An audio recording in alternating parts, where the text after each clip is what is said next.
আজ হলো 13ই জুলাই, অর্থাৎ আমার জন্মদিনের ঠিক পরের দিন। গত বছরও যারা আমার মিনি ব্লগ ফলো করেছো তারা তো জানো যে 13ই জুলাই আমি কোথায় গিয়েছিলাম। আজও সেই একই জায়গাতেই যাচ্ছি। কোথায় বলো তো? নৈহাটি। নৈহাটি নামটা শুনলেই যার কথা সবার মাথায় আগে আসে সে আর কেউ না, সে হলো বড় মা। তো বড় মার কাছে পুজো দিতে যাচ্ছি আমার জন্মদিন উপলক্ষে। আমরা কিন্তু এমনি এমনি বড় মার কাছে যাচ্ছি না।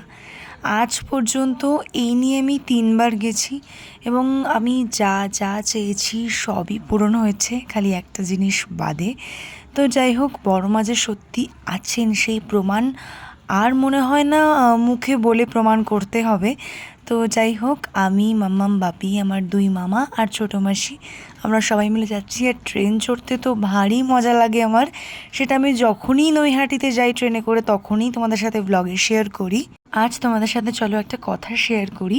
বেশ কয়েকটা ব্লগ আগে তোমরা দেখিয়েছিলে আমি জেফা ইন্টারন্যাশনাল থেকে একটা সুন্দর গর্জিয়াস একটা রেড কালারের শাড়ি কিনেছিলাম। সেটা কার জন্য কিনেছিলাম সেটাই তো সারপ্রাইজ ছিল তোমাদের জন্য।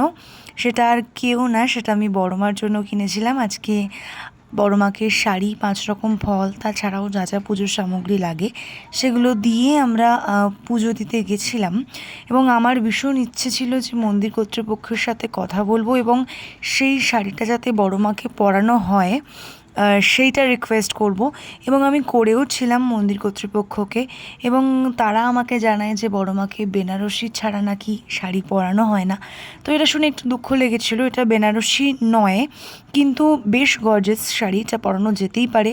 আমরা যেই দোকান থেকে ডালা কিনেছিলাম তারাও বলেছে এবং মন্দির কর্তৃপক্ষ নিজেও বলেছে হ্যাঁ, এই শাড়িটা বড় মাকে পরানো যেতে পারে। আলাদা করে নাম বা গোত্র এরকম আমরা কিছুই লিখে আসিনি। মন্দির কর্তৃপক্ষ নিজেরা নিতে চাইছিলেন না, বললেন ঠাকুরমশাইয়ের কাছে দিয়ে দিতে। ঠাকুরমশাইয়ের কাছে আমরা দিয়ে দিই এবং অ্যাজ ইউজুয়াল যেমন সবাই শাড়ি দেয় সেরকম পায়ের কাছে রাখা হলো। আমি জানি না বড় মা যদি চান অবশ্যই সেই শাড়িটা উনি পরবেন এবং সেটা আমরা দেখতেও পাবো, তোমাদের সাথে অবশ্যই শেয়ার করব। পুজো কমপ্লিট করে আমরা একটু খাওয়া দাওয়া করে নিলাম। ভীষণ খিদে পেয়েছিল। আর যখনই নৈহাটি আসি ছবি, ম্যাগনেট এগুলো তো আমাদের কেনাটা ম্যান্ডেটারি। তারপর আমার ভীষণ গলা শুকিয়ে যাচ্ছিলো, তো আমি একটা খেয়ে নিলাম মাজা। তারপর আমরা সবাই মিলে একটু ফেরিঘাটে এসেছিলাম ছবি তুলতে।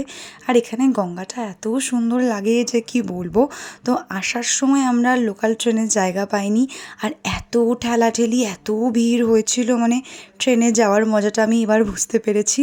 তো যাই হোক, ভিডিওটা যদি খুব ভালো লেগে থাকে অবশ্যই সাবস্ক্রাইব করতে আর লাইক করতে ভুলো না।